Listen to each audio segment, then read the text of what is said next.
അന്നൊന്നും ഞങ്ങൾ സ്വപ്നത്തിൽ കൂടി ചിന്തിച്ചില്ല. അവർ ഇവിടുന്ന് ഇന്ത്യയിൽ നിന്ന് കേരളത്തിൽ നിന്ന് ഒന്ന് പുറത്തേക്ക് പോകാൻ നമ്മൾ സ്വപ്നത്തിൽ കൂടി വിചാരിച്ചിട്ടില്ല. അപ്പോൾ ഞങ്ങളൊരു 30ഓളം രാജ്യങ്ങളിൽ ഞങ്ങൾ ചെയ്യുന്നുണ്ട്. കോഴിക്കോട് പാളയം മാർക്കറ്റിന് മേടിച്ച് കഴിഞ്ഞാൽ, ട്രിവാൻഡ്രം ചാല മാർക്കറ്റിന് മേടിച്ച് കഴിഞ്ഞാൽ ഒരേ ക്വാളിറ്റിയെ ഞങ്ങൾ കൊടുക്കുന്നുള്ളൂ. നമ്മൾ എക്സ്പോർട്ടിനൊരു ക്വാളിറ്റി, ലോക്കൽ മാർക്കറ്റിനൊരു ക്വാളിറ്റി ഇല്ല. നമ്മൾ ആർജിക്ക് ഒറ്റ ക്വാളിറ്റിയേ ഉള്ളൂ. ഇതിനൊക്കെ എല്ലാത്തിലും മായം ചേർത്തുന്ന ഒരു പരിപാടി ഉണ്ടല്ലോ. അപ്പോൾ ഏത് സംഗതി അത് സർവത്ര മായാണല്ലോ. പക്ഷെ ഞങ്ങൾക്കത് എന്താണെന്നുള്ളത് ഞങ്ങൾക്കറിയില്ല. കാരണം ആ പരിസരത്തുള്ള ആ പരിസരവാസികളായ സ്ത്രീകളാണ് ഞങ്ങളെ സ്ഥാപനത്തിലെ ജീവനക്കാർ. അപ്പോൾ അവരുടെ കൂടെ സത്യം പറഞ്ഞാൽ എനിക്ക് എൻ്റെ ഫാമിലി മെമ്പേഴ്സ് ആയതുപോലെ തന്നെ കുറച്ച് ദിവസം എനിക്ക് അവരെ കാണാതിരിക്കാൻ പോലും പറ്റില്ല.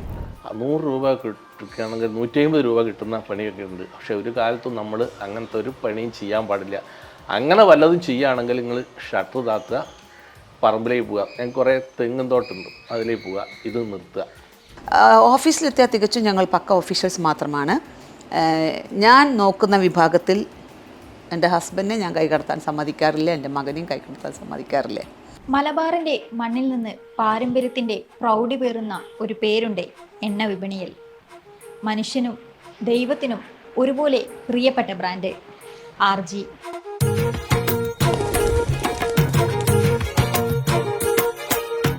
രാരിച്ചൻ ഗോപാലൻ എന്നതിലെ ചുരുക്കപ്പേരായ RG എന്ന് ലോകം മുഴുവൻ അറിയപ്പെടുന്ന ബ്രാൻഡാണ്.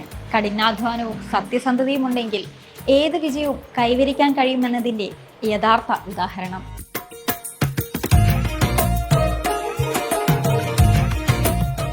RG എള്ളെണ്ണയിൽ തുടങ്ങി RG ഫുഡ് പ്രൊഡക്ട്സിലേക്ക് വളർന്ന കമ്പനിക്ക് കരുത്തായത് ചെയർമാൻ RG രമേശിൻ്റെയും MDയും ഭാര്യയുമായ അംബിക രമേശിൻ്റെയും ദീർഘവീക്ഷണമാണ്.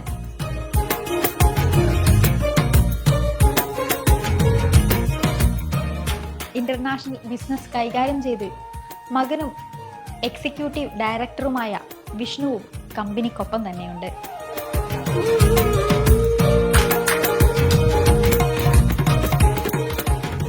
എൻ്റെ അച്ഛൻ മുടുവിൽ ഗോപാലൻ എന്ന് പറഞ്ഞ ആളാണ് ഈ സ്ഥാപനം തുടങ്ങിയത്, ഈ പ്രസ്ഥാനം. ഞാനൊക്കെ ജനിക്കുന്നതിന് മുന്നേ ഉള്ളൊരു സ്ഥാപനമാണ് അത്. ആദ്യം ഫസ്റ്റ് തന്നെ നമ്മൾ ഈ മൂരിച്ചക്കിൽ വെച്ചിട്ടായിരുന്നു ഇത് ചെയ്തത്. അച്ഛൻ ചെയ്തിട്ടില്ലെങ്കിലും അച്ഛൻ ആളെ വെച്ചിട്ട് മൂരീനെ വെച്ചിട്ട് ആട്ടിയിട്ട് എണ്ണ എടുക്കുന്നത്. അങ്ങനെ ഒരു ചാക്ക് അരച്ചാക്ക് വെള്ളമൊക്കെയാണ് അന്ന് ആട്ടാൻ പറ്റുള്ളൂ. അത്രയും അതിന് കപ്പാസിറ്റി ഉള്ളൂ. മൂരീനെ വെച്ചിട്ട് തിരിക്കുന്നത് അതിലാണ് ഞങ്ങൾ തുടങ്ങിയത്. പിന്നെ അതിൽ കൂടാതെ അച്ഛൻ പല ഈ സോഡൻ്റെ പരിപാടി, അങ്ങനെയുള്ള പല പല പരിപാടി അച്ഛൻ ചെയ്തിരുന്നത്. പക്ഷേ ഇതിലാണ് അച്ഛൻ ഉറച്ചു നിന്നത്, എണ്ണയിൽ. പിന്നെ നമ്മൾ ഈ മൂരിയിലോടുന്നൊന്നും എനിക്ക് ഓർമ്മയില്ല. പിന്നെ അച്ഛൻ ഈ അന്ന് ഗോതമ്പത്തിനൊക്കെ ഭയങ്കര ടൈറ്റുള്ള സമയത്ത് ഗോതമ്പം മില്ലായിരുന്നു നമുക്ക്. അത് കഴിഞ്ഞ് ഞങ്ങൾ ചെറുട്ടി റോഡ് എന്ന് പറഞ്ഞത് കോഴിക്കോട് ലോറി സ്റ്റാൻഡിൽ ആദ്യമായിട്ട് ഞങ്ങളൊരു മിഷൻ വെച്ചിട്ടുള്ള എണ്ണാട്ട് യന്ത്രം തുടങ്ങിയത്. ചക്ക്, റോട്ടറി ചക്ക്. അത് അവിടുന്ന് ഞങ്ങൾ ആദ്യം 3 ചക്കയായിരുന്നു, പിന്നെ അത് 8 ചക്കാക്കി. പിന്നെ അത് ഞാനൊക്കെ എൻ്റെ ഒരു ഓർമ്മയിൽ ഞങ്ങൾക്കൊരു 40ഓളം ചക്ക് എന്ന് പറഞ്ഞാൽ കാസ്റ്റേണ്ട തിരിക്കുന്ന മോട്ടറിൽ ഓടുന്ന. അന്ന് നമ്മളൊരു 100-150 ചാക്കൊക്കെ എള്ള് ഞങ്ങൾ ഡെയിലി കൃഷി ചെയ്യായിരുന്നു. അച്ഛൻ എപ്പോഴും ഒരു ഓർമ്മ പറയുന്നതെന്ന് പറഞ്ഞാൽ നമ്മൾ എന്ത് സംഗതി ചെയ്യുകയാണെങ്കിലും നമ്മൾ ഗുണനിലവാരം, നമ്മൾ പൈസ ഉണ്ടാക്കുന്നത് ജനങ്ങളിൽ നിന്നാണ് നമ്മൾ പൈസ ഉണ്ടാക്കുന്നത്. പക്ഷെ ആ ജനങ്ങൾക്ക് നമ്മൾ എന്ത് കൊടുക്കണം എന്നുള്ളത്, എങ്ങനെ കൊടുക്കണം എന്നുള്ളത് നമ്മൾ തീരുമാനിക്കണം. അങ്ങനെയാണ് അച്ഛൻ എപ്പോഴും പറയാം. അത് പരിശുദ്ധി. ഞങ്ങളത് ഇന്ന് വരെ അത് പാലിച്ചിട്ടുണ്ടായിരുന്നു. പിന്നെ എപ്പോഴും അച്ഛൻ പറയും നമുക്ക് അങ്ങനെ എന്തെങ്കിലും ഇതിനൊക്കെ എല്ലാത്തിലും മായം ചേർത്തുന്ന ഒരു പരിപാടി ഉണ്ടല്ലോ. അപ്പോൾ ഏത് സംഗതി അത് സർവത്ര മായാണല്ലോ. പക്ഷെ ഞങ്ങൾക്കത് എന്താണെന്നുള്ളത് ഞങ്ങൾക്കറിയില്ല. മായ എന്താണെന്നുള്ളത് ആണപ്പോൾ അച്ഛൻ പറയുന്നത്, എടാ ഇത്ര പൈസ കിട്ടില്ല, ഇന്നത് ചെയ്ത് കഴിഞ്ഞാൽ 100 രൂപ കിട്ടുന്നത്. അന്ന് 100 രൂപ എന്നാണ് പറയാം. 100 രൂപ ഒക്കെ ഭയങ്കര മൂല്യമുള്ള സമയമാണ്. 100 രൂപ കിട്ടുകയാണെങ്കിൽ 150 രൂപ കിട്ടുന്ന പണിയൊക്കെ ഉണ്ട്. പക്ഷെ ഒരു കാലത്തും നമ്മൾ അങ്ങനത്തെ ഒരു പണിയും ചെയ്യാൻ പാടില്ല. അങ്ങനെ വല്ലതും ചെയ്യുകയാണെങ്കിൽ നിങ്ങൾ ഷട്ടർ താത്തുക, പറമ്പിലേക്ക് പോവുക. ഞങ്ങൾക്ക് കുറേ തെങ്ങും തോട്ടുണ്ട്, അതിലേക്ക് പോവുക, ഇത് നിർത്തുക. അതെപ്പോഴും ഞാൻ ഇന്ന് വരെ പാലിച്ചിട്ടുണ്ട്.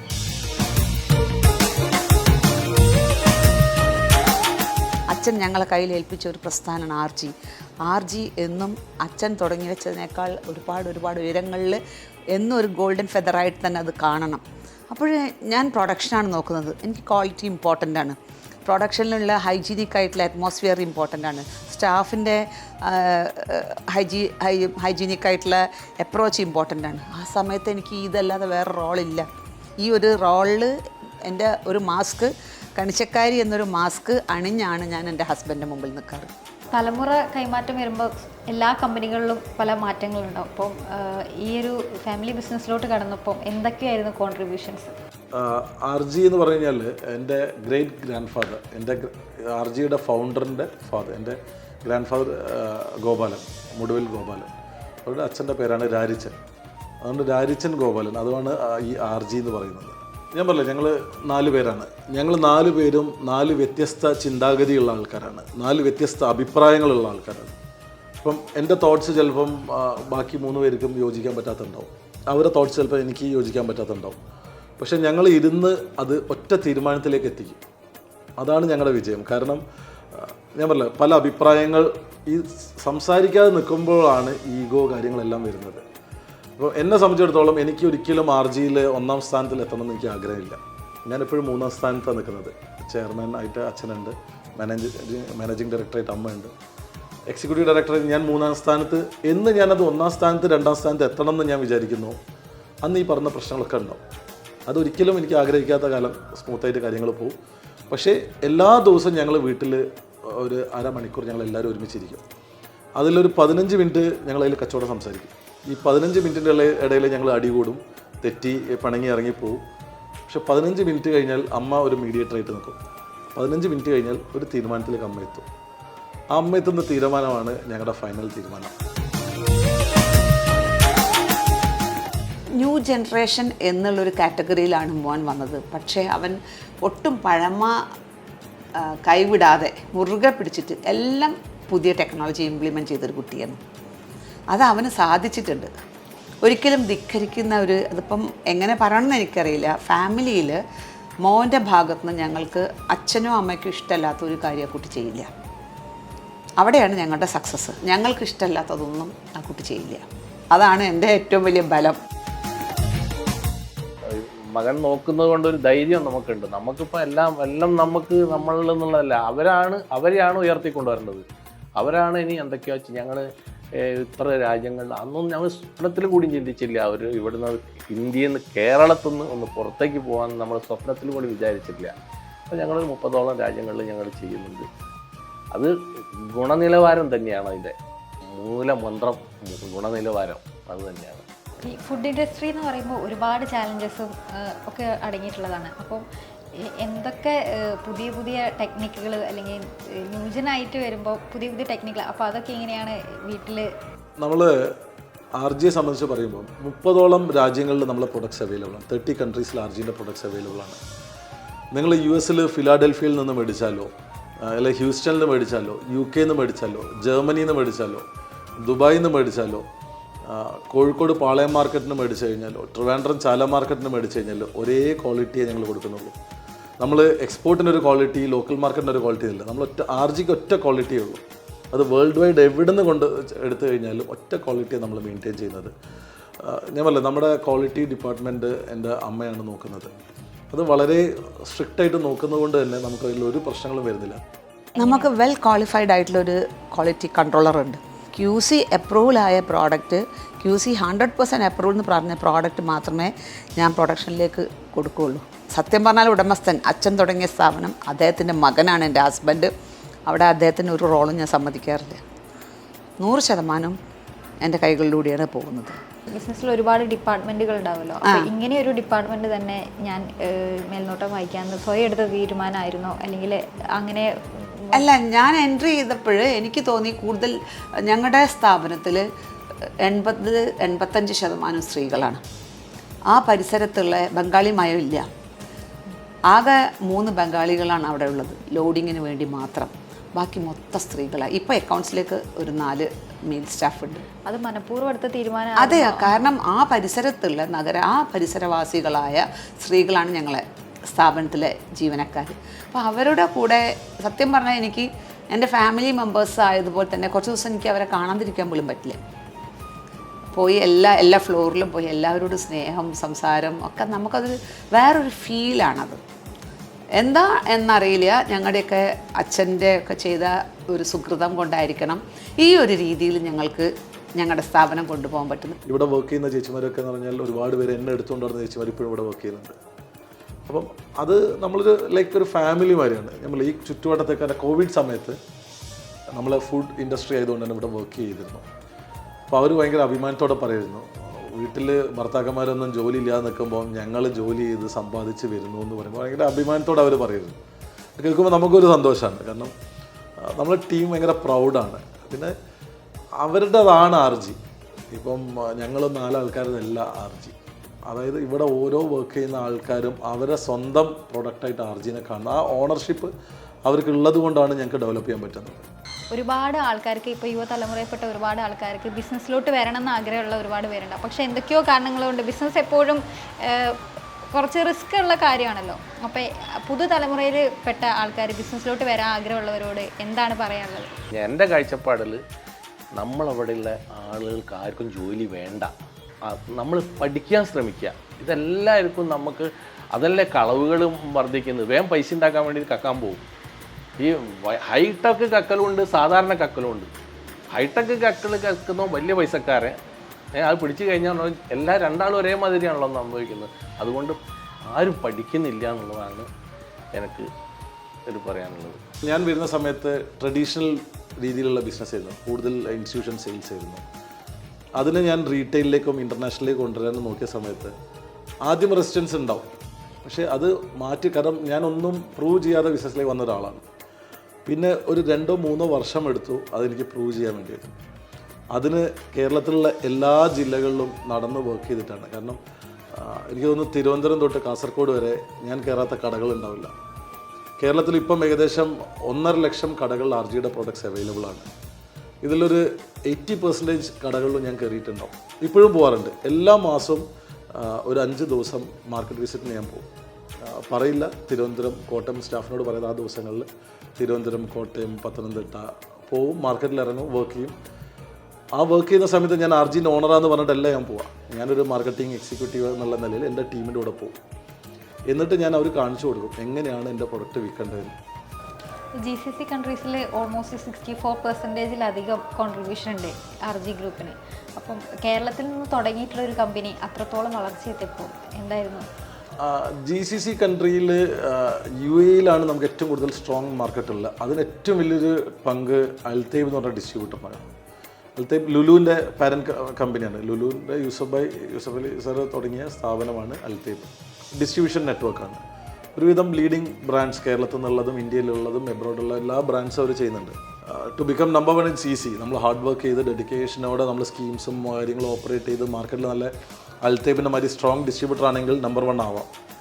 പക്ഷെ അത് മെയിൻറ്റെയിൻ ചെയ്ത് കൊണ്ടുപോകാൻ, കാരണം നമ്മൾ നമ്പർ 1 ആയിട്ടുണ്ടെങ്കിൽ നമ്മൾ കോമ്പറ്റേറ്റർ അതേമാതിരി ആവാൻ പ്രയത്നിക്കുന്ന ആൾക്കാരായിരിക്കും. നമ്മളെപ്പോഴും വിജിലൻ്റായിട്ട് മാർക്കറ്റ് റിസർച്ച് ചെയ്ത് മാർക്കറ്റിലെ ഓരോ പൾസും അറിഞ്ഞാൽ മാത്രമേ നമുക്ക് മെയിൻറ്റെയിൻ ചെയ്ത് നിൽക്കാൻ പറ്റുള്ളൂ. ഞങ്ങൾ ദുബായ് മിഡിൽ ഈസ്റ്റിലേക്ക് ഞങ്ങളൊരു മാസത്തിലൊരു 3 കണ്ടെയ്നറോളം എണ്ണ മാത്രം കയറ്റി അയക്കുന്നുണ്ട്. പിന്നെ മസ്റ്റർഡ് ഓയിൽ, കടുകെണ്ണ, പിന്നെ ഇങ്ങനെ കായം, ഇതെല്ലാം നമ്മൾ മിഡിൽ ഈസ്റ്റിലേക്ക് നല്ലോണം പോകുന്നുണ്ട്.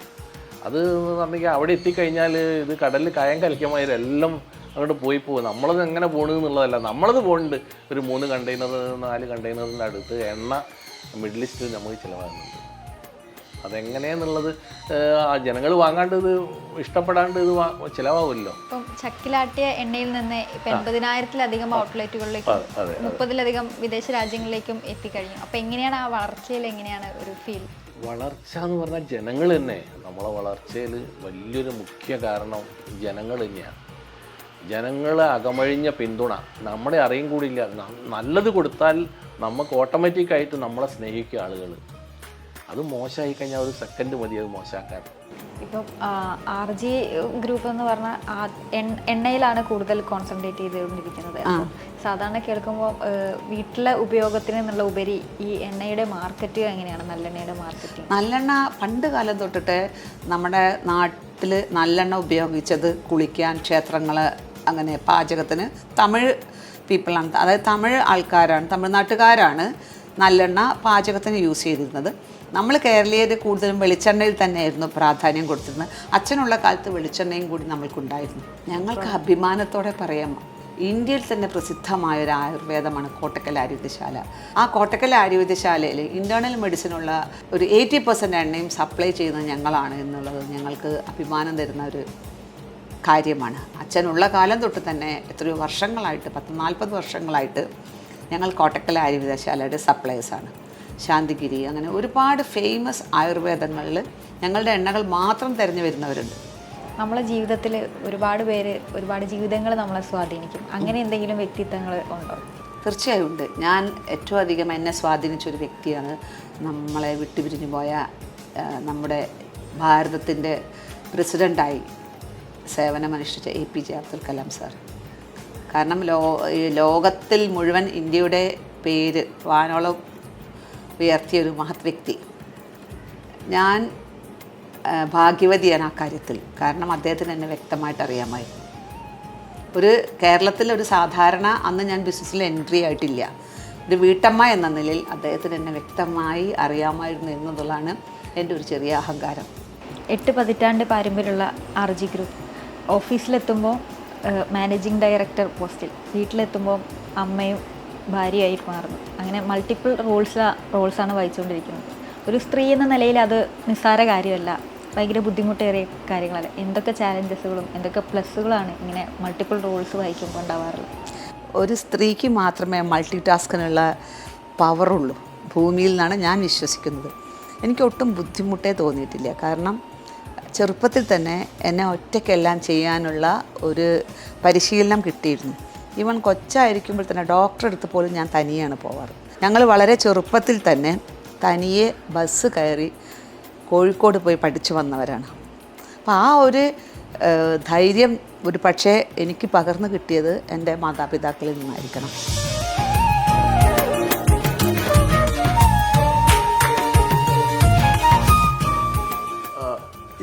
ഇപ്പം നമ്മളിരിക്കുന്ന ഈ ഫാക്ടറി ശരിക്കും തമിഴ്നാട്ടിൽ വരേണ്ട ഫാക്ടറിയാണ്.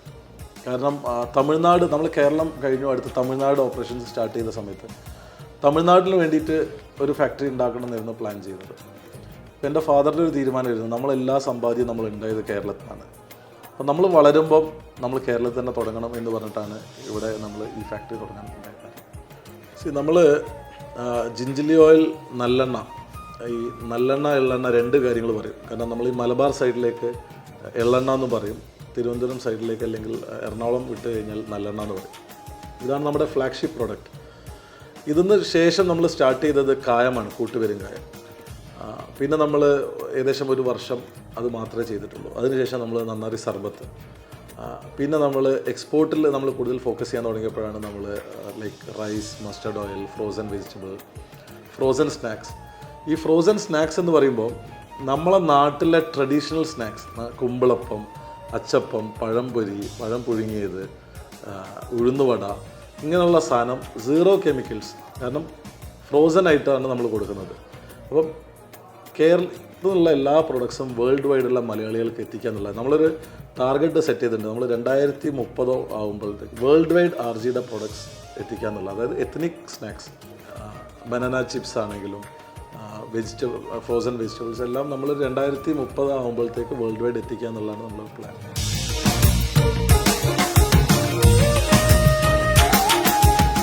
നമ്മളെ ജനറേഷനിലുള്ള ആൾക്കാർക്ക് ഫെയിലിയേഴ്സിന് ഭയങ്കര പേടിയാണ്. കാരണം എന്നെ സംബന്ധിച്ചിടത്തോളം എനിക്ക് ആ ഫെയിലിയേഴ്സിനുള്ള പേടി, ഞാൻ 8ാം ക്ലാസ് പോയതാണ്. കാരണം ഞാൻ 8ാം ക്ലാസ്സിൽ 2 തവണ തോറ്റതാണ്. അന്ന് എനിക്ക് ഭയങ്കര നാണക്കേടും കാര്യങ്ങളായിരുന്നു. ഞാൻ അക്കാഡമിക്കലി ഭയങ്കര വീക്കായിരുന്നു.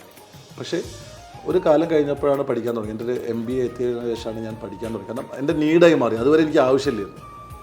പക്ഷേ ആ 8ാം ക്ലാസ്സിൽ തോറ്റ സമയത്ത്, 2 തവണ തോറ്റപ്പം എൻ്റെ കൂടെ പഠിച്ച ആൾക്കാരുടെ അനിയന്മാരും അനിയത്തിമാരും കൂടെ പഠിക്കുമ്പോൾ ഉണ്ടായ നാണക്കേട്, അത് ഭയങ്കര മെൻ്റൽ ടോർച്ചറായിരുന്നു. അതുകൊണ്ട് സ്ട്രെസ്സിനെ എങ്ങനെ നേരിടാമെന്നും പരാജയങ്ങൾ എങ്ങനെ നേരിടാമെന്ന് ഞാൻ 8ാം ക്ലാസ്സിനെ പഠിച്ചു. അതുകൊണ്ട് തന്നെ ഇപ്പം പരാജയം എനിക്കൊരു പ്രശ്നമല്ല. എന്ത് പരാജയം വന്നു കഴിഞ്ഞാലും വളരെ കൂളായിട്ട് ഈസി ആയിട്ട് ഹാൻഡിൽ ചെയ്യാൻ പറ്റും. എല്ലാവരും പറയും പറയാൻ എളുപ്പമാണെന്ന്, പക്ഷേ എനിക്ക് ചെറുപ്പത്തിൽ അത് അനുഭവിച്ചുകൊണ്ട് തന്നെ എൻ്റെ ലൈഫിൽ ഞാൻ 0 ടെൻഷൻ അടിക്കുന്ന ഒരാളാണ്. ഞാൻ ടെൻഷൻ അടിക്കാറില്ല. കാരണം ടെൻഷൻ അടിച്ചു കഴിഞ്ഞാൽ നമ്മൾ ചിന്തിക്കുന്ന രീതി തെറ്റും, നമ്മളെടുക്കുന്ന തീരുമാനങ്ങളൊക്കെ തെറ്റും. സോ എന്ത് പ്രശ്നങ്ങൾ വന്നു കഴിഞ്ഞാലും അത് കൂളായിട്ട് സമാധാനത്തോടെ നമ്മൾ ഹാൻഡിൽ ചെയ്യണം എന്നുള്ളൊരു തീരുമാനമുള്ള ആളാണ് ഞാൻ. 8 പതിറ്റാണ്ടായിട്ട് അതിലധികമായിട്ട് നിൽക്കുന്ന ഒരു ബ്രാൻഡാണ് RJ ഗ്രൂപ്പ്. ഇനിയും വളർന്നുകൊണ്ടിരിക്കുകയാണ്. എന്തൊക്കെയാണ് ഭാവി പരിപാടികൾ? ഇപ്പോൾ കൂടുതൽ നമ്മൾ ഇൻ്റർനാഷണലിലാണ് നമ്മൾ കൂടുതൽ ഫോക്കസ് ചെയ്യുന്നത്. കാരണം കേരളത്തിൽ നല്ല രീതിയിൽ പോകുന്നു. ഞാൻ പറഞ്ഞില്ല, എല്ലാം നമുക്ക് നല്ല ടീമുണ്ട്. ഞങ്ങളുടെ എൻറ്റയർ സിസ്റ്റം ടീമിന് നമ്മൾ ഡെലിഗേറ്റ് ചെയ്ത് കൊടുത്തിട്ടുണ്ട്.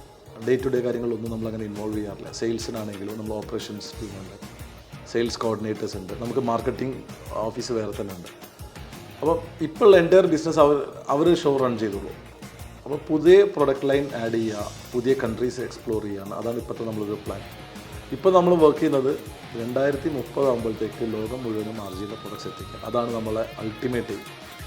അതിന് വേണ്ടിയിട്ടാണ് 24/7 നമ്മൾ വർക്ക് ചെയ്യുന്നത്.